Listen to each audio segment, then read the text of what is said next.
जो अधिकार, जो सेवाएं हमको जिम्मेदारियां दी, वो तो युवा सेवा संघ वालों ने, कुछ कुछ बच्चों ने तो रात दिन एक कर दिया। जितने साल हमने लड्डू पेड़े खाए, वाहवाही मिली है, उतना तो अभी निंदा हुई नहीं है। अभी तो ऐसा कुछ कड़वा फल मिला ही नहीं है ज्यादा। जितने सालों से हम मौज मार रहे थे, वाह भाई वाह, किसके चेले? बापू जी के चेले। अरे अरे अरे, आसाराम जी बापू के चेले। 10 साल, 15 साल, 20 साल, 25 साल से मलाइयां खा रहे थे। चलो, वो तो गुरुजी पूरा करेंगे, उनको जब पूरा करना है। हमारा कर्तव्य है, हमें सेवा में लगे रहना है, हमें इधर उधर नहीं होना है, हमें थकना नहीं है कि बहुत हमको लोग सुना रहे। तो जब अच्छा मिला था तब तो कभी फरियाद नहीं करी कि लोग हमको बहुत अच्छा बोल रहे, ये नहीं सोचा कभी? कभी नहीं बताया कि दीदी हमको बड़ा सम्मान मिल रहा है गांव में। अब 2-4 होते हैं, सब तो ऐसे होते नहीं। ऋषि प्रसाद की सेवा भी करते हैं ना, तो वहां भी 10 में से एक आधी कोई मुश्किल से ऐसा निकलता है, 2 मुश्किल से जो बोलता है नहीं चाहिए नहीं चाहिए, तो कोई बात नहीं, हंसी आ जाती देने वाले को। ले भाई, पोस्ट कार्ड भी साथ में देते हैं, इच्छा हो तो गाली हमारे नाम से भर भर के लिख देना इसमें, हम पोस्ट कार्ड दे के जाते हैं, लेकिन तेरे परिवार का भला ना हो तो बताना, पढ़ ले, गाली हमको लिख देना इसमें, लेकिन तू तेरा मंगल कर ले, परिवार का भला कर ले। साधक तो ऐसे भी सेवा करते हैं। तो जो पक्के होते हैं ना, उनको किसी हाल में कोई फरियाद नहीं है, ठीक है? ये फरियाद नहीं, तब वो याद करने का कि कितने साल से दीक्षा ली? 5 और 9, 19, 14-15 साल हो गए। 14-15 साल में से 6 कट कर दो तो भी हो गए 10-11 साल। 11 साल में क्या नाम हुआ होगा? किसके शिष्य हो? बापू जी के शिष्य हैं। आज भी सबको कद्र है, कुछ कुछ है, 2-4 नमूने, वो तो पहले भी थे। मैं बताऊं आपको, ऐसा नहीं है कि अभी हमारे लिए कुछ कुछ लोग बोल रहे हैं, पहले भी थे। वो पत्थर मारने वाले तो पहले भी थे, लेकिन उस समय हमारा ध्यान उनके ऊपर नहीं था, हमारा ध्यान सिर्फ और सिर्फ गुरु जी के ऊपर था, इसलिए वो उनकी बात की कोई परवाह नहीं, चल हट, यूं कर देते थे। और आज हम क्या करते हैं, उधर ध्यान चला गया, यहाँ से हटके, जो आप नहीं है ऐसा, लेकिन कुछ कुछ हैं कि उनका ध्यान ज्यादा उधर में चला गया कि कौन क्या बोल रहा है, उसी में देखते रहते हैं। तो फिर हमने महत्व वहां दे दिया, इसलिए वो बड़े दिखते हैं। महत्व आप उधर दो ही नहीं, अरे चल तेरे जैसे तो अनादिकाल से रहे हैं, ये तो पहले भी थे पत्थर फेंकने वाले, दिया जलाने वाले तो कोई विरले होते हैं। नहीं भुला पाएंगे, कितने भी उल्टे हो जाओ।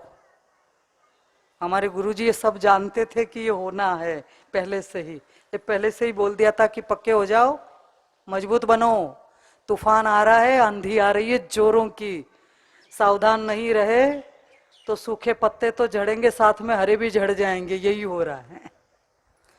सावधान, तेज आंधी के आसार दिख रहे हैं, मजबूत रहना, भजन, नियम, सेवा, गुरुद्वार जाना आना लगा रहे, नहीं तो तेज आंधी में उड़ न जाए, ध्यान दें। जो 108 और फिर ऊपर से गुरु जी की दक्षिणा, कंजूस थोड़ी है बापू जी देने में, लाखों होंगे, तो उसमें आप हम सब होने चाहिए, हमारा नंबर उसमें होना ही चाहिए। क्या कहते हो? ठीक है ना? अब लटकना नहीं है उस पार। एक बार सिर झुका दिया, एक बार बैठ गए तो मुश्किल है कि कोई अब हटा दे, चाहे इस पार या उस पार, नैया तो लग के रहेगी किनारे।